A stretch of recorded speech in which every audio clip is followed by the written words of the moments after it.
Are you having a hard time trying to build yourself a workout program and don't know what to do? Feel like you're wasting time? Because, man, let me tell you, stick around, stop scrolling. I have 5 steps for you that you should be asking yourself when building your workout program. What is up, everybody? Welcome to the channel. If you're new here, welcome. My name is Peyton. I'm a personal trainer, and today I'm going to be going over just how I build the best workout plan, right? And this is going to be I'm going to be talking about it more on the hypertrophy side of things, the more bodybuilding style. But you can apply all these tips and tricks that I'm about to show you to your workout plan. And when you're creating it, all of these will apply to any workout plan, no matter the style of training and your goals. This will help apply to everything that you're trying to do. And stick around, because at the end, the last tip I have is literally the key that changed my physique from being so mid to a little bit less mid now. So stick around, and I hope you really enjoy the video. So step one is your training frequency, right? So how often can you train? That's the first question you got to ask yourself, right? Is how much time do I have to really train? So do you have 45 minutes a day? Do you have 30 minutes? Do you have an hour? All of those little factors play a key role in your workout program. That's going to completely like everything starts off that base, right? So for this, we're going to assume that you have an hour a day. And an hour a day is a pretty good amount of time, right? I would say a majority of people probably have 45 minutes or less. So if you have an hour a day to go get after it in the gym, that's great. And so that's kind of how I'm going to build this program out, right? So how often can you train? That's the first thing you need to look at when you're building your program. Second, what days of the week work best, right? For me, will get to the gym every day because it's my passion. I love it. I love working out. But for the average Joe, right, who works a 9 to 5, let's say, Monday through Friday, they're probably not going to be able to just, and you know what, we're just going to assume too, like you have a life. So you have kids, friends, and a family. Family and friends, kids are a part of family. So we're going to assume you have a family and friends, so you're active, busy person. So you get home and, you got to cook dinner, take care of the kids, take care of the wife, right? Like all that takes time. And so then it's, we'll say 7 o'clock if we're being generous. And then that's assuming you're close to the gym. We'll say it's a 10-minute drive. Okay, so you're to the gym at 7:15. And then from there, it's like, oh man, I don't have a lot of time or a lot of energy now. So that's why kind of picking the days of the week where it's going to fit best into your schedule and be the most flexible is going to be ideal. And then lastly is how much do you want to train, right? What are your goals? What are you going for? Like, how much do you really want to be training and be in the gym? Or whether you're going for runs, like whatever you're doing, how much do you want to be doing that, right? For me, I want to be in the gym every day. I love it. I have fun. I enjoy what I do in there. So for me, I want to be there every day, right? But for you, that's another question you're going to need to ask yourself when building your program is, okay, how much do you want to train, right?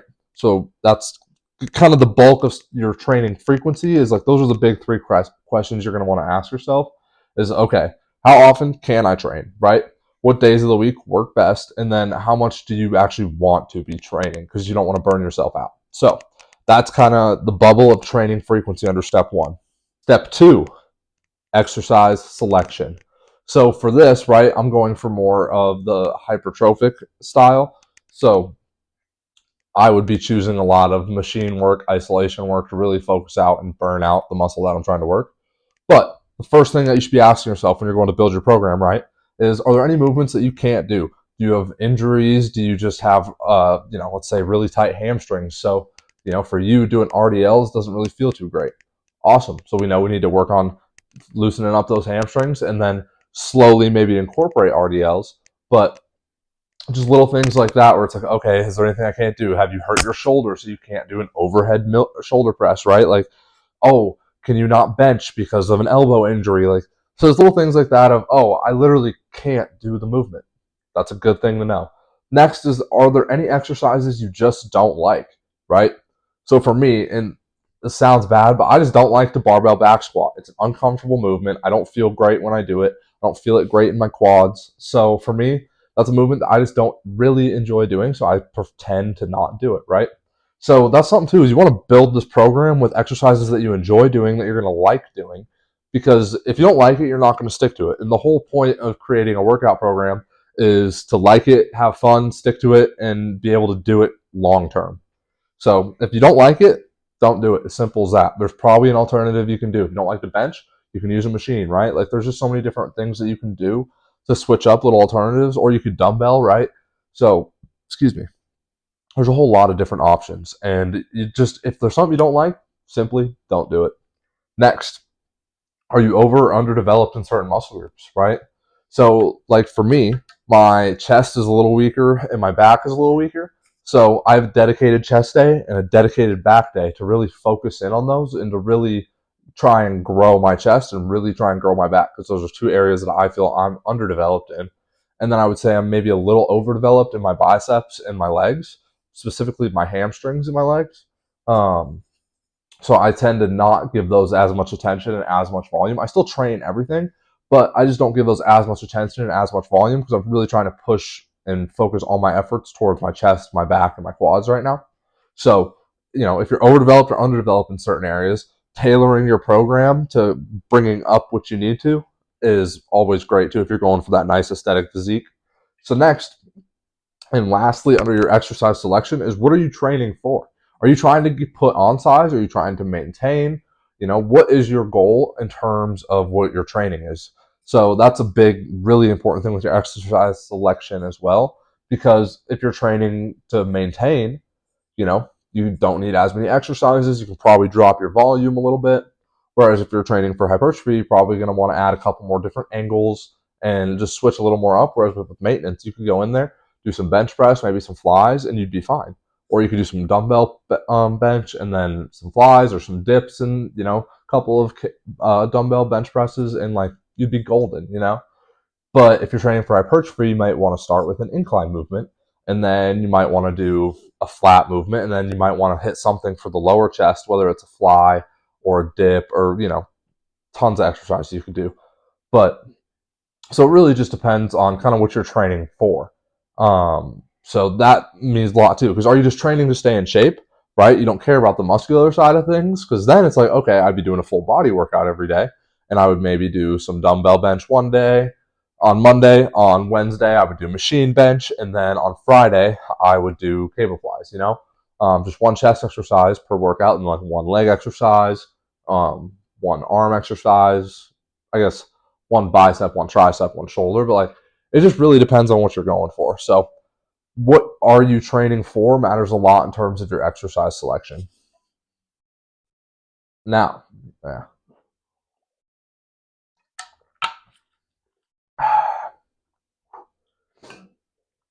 Step 3 is the weight and the reps.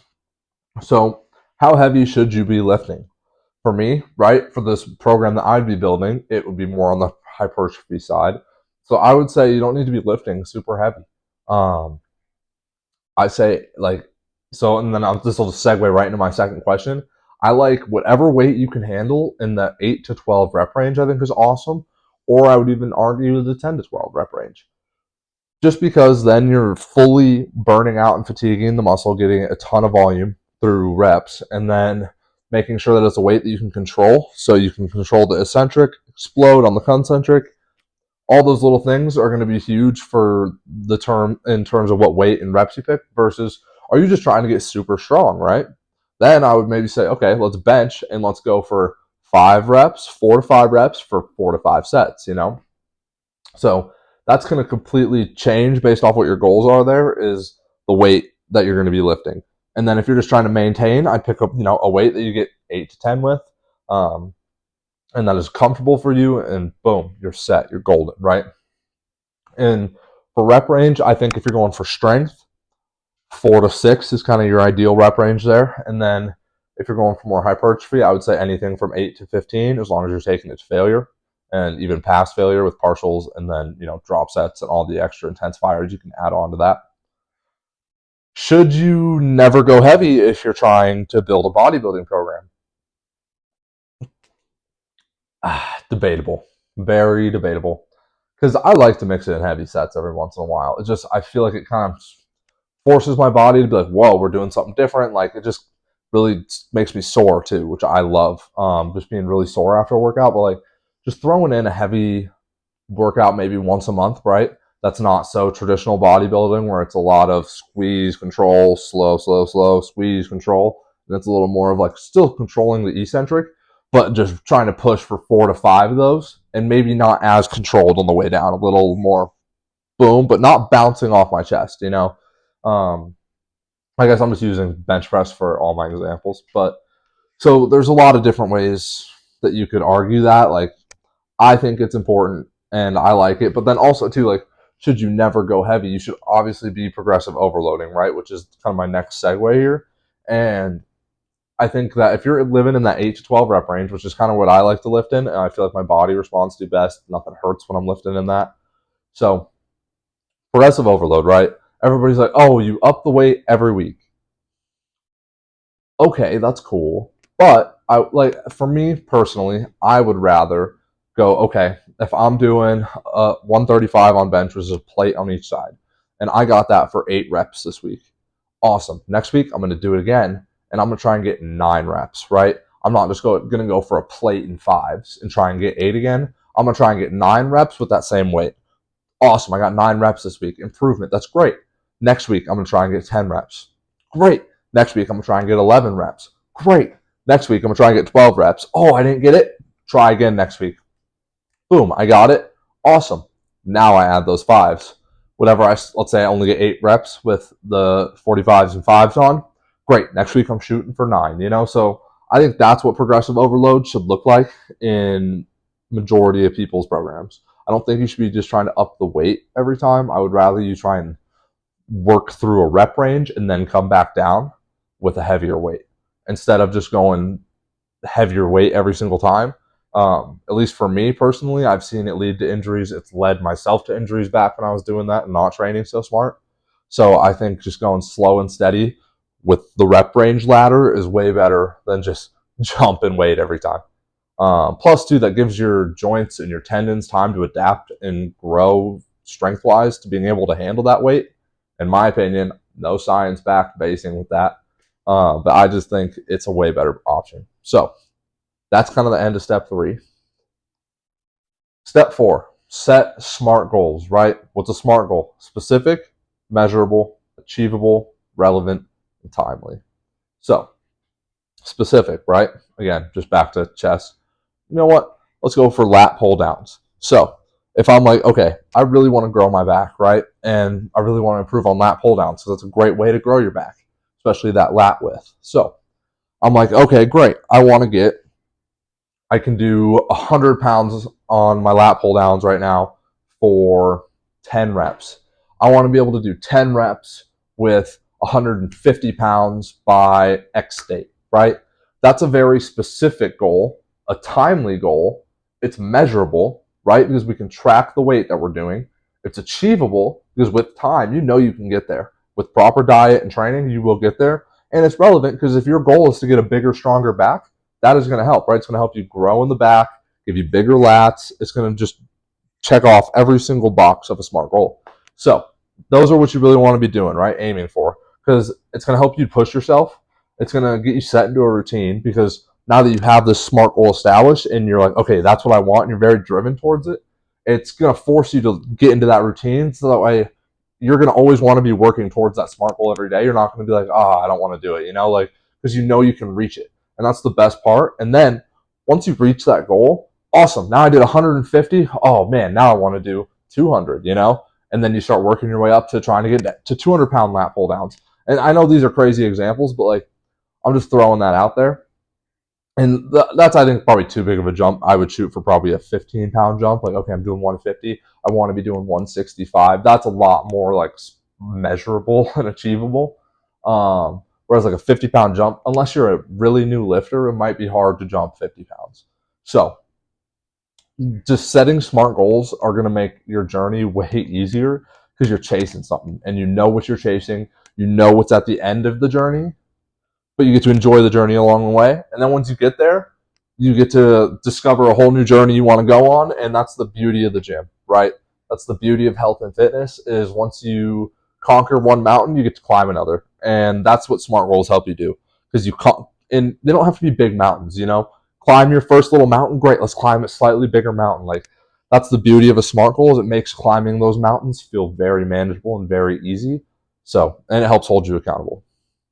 But Last and not least, the most important step is step 5. Record everything. Track your workout routine, right? What exercises are you doing? That is going to be so important. It's going to show you everything that you're doing, and you're going to be able to track your progress in a linear fashion, right? So track the weight and the reps you're doing for all that.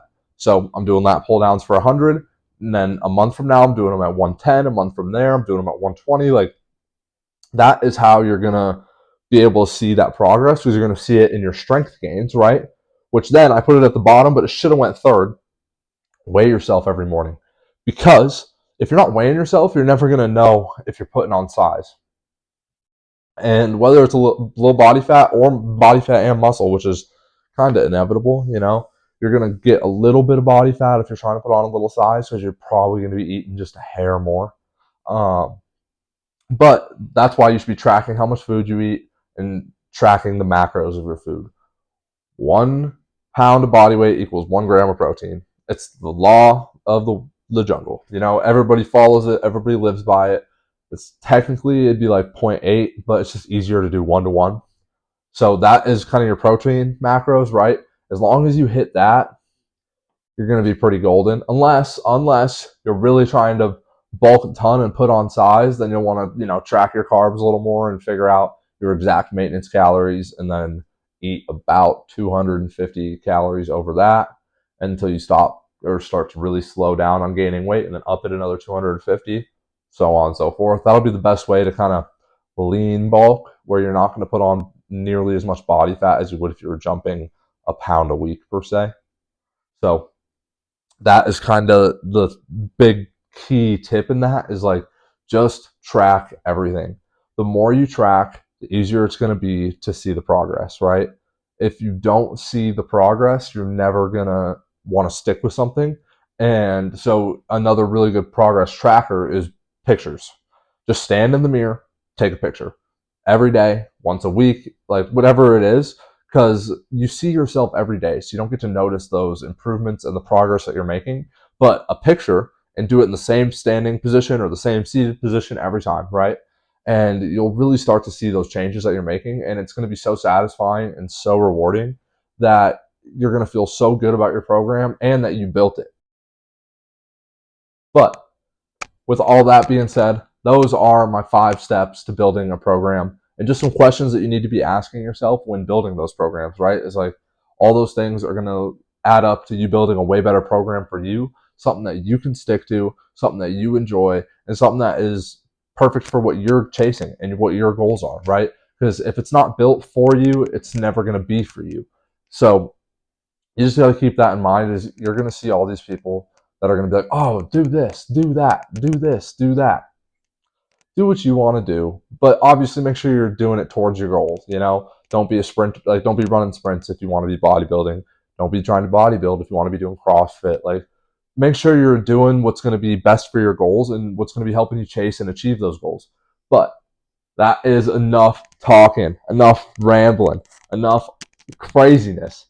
If you want that bodybuilding program that I was talking about, that I was building, please shoot a comment down below, super fast, right now. You, right there. Send that comment right down below. Ask for it. I'll send it your way, completely free. It's what I've been doing for the past 3 months, and it's been unbelievable. My program has been so good. I've been feeling so good, seeing such good results. So I hope you guys enjoyed the video, and I hope you go build a kick-ass workout program. Later. Deuces.